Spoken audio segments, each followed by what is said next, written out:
ஓம் சக்தி. உலகமெல்லாம் சக்தி நெறி ஓங்க வேண்டும். ஒவ்வொருவர் மனக்குறையும் நீங்க வேண்டும்.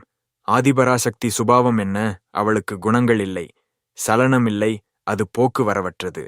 மகாமேரு பர்வதத்தைப் போல நிலைத்திருப்பது.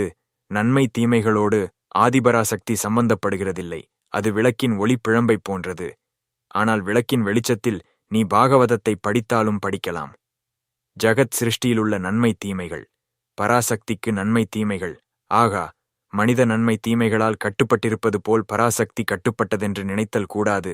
ஞானம், அஞ்ஞானம், நன்மை, தீமை, தர்மம், அதர்மம், இப்படிப்பட்ட துவந்துவங்களுக்கு அப்பாலும் மேற்பட்டும் பராசக்தி இருக்கிறது. பராசக்தி மனம் வாக்குகளுக்கு அதீதமானது. தாரணை தியானங்களுக்கும், அறிவான், அறிபடு பொருள், அறிவு இவைகளுக்கும் அதீதமானது. நித்தியம், அனித்தியம் என்ற பாகுபாட்டிற்கும் அதீதமானது.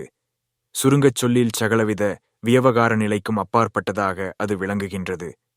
காற்று நல்ல வாசனையையும் கெட்ட வாசனையையும் கொண்டு வீசுமாயினும் அவைகளால் விகாரப்படுவதில்லை. பரம்பொருளும் அந்த காற்றைப் போன்றது. பரம்பொருள் குணங்களுக்கு அப்பாற்பட்டது.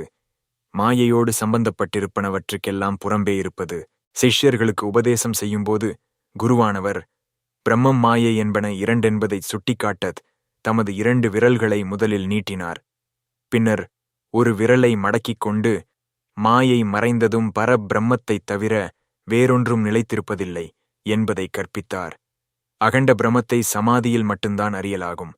அப்பால் ஒரே மௌனம், ஜீவன், ஜகத் இவைகளைப் பற்றிய உண்மை அல்லது மாயை, ஞானம் அல்லது அஞ்ஞானம் என்ற விவாதங்களெல்லாம் அடங்கிவிடுகின்றன.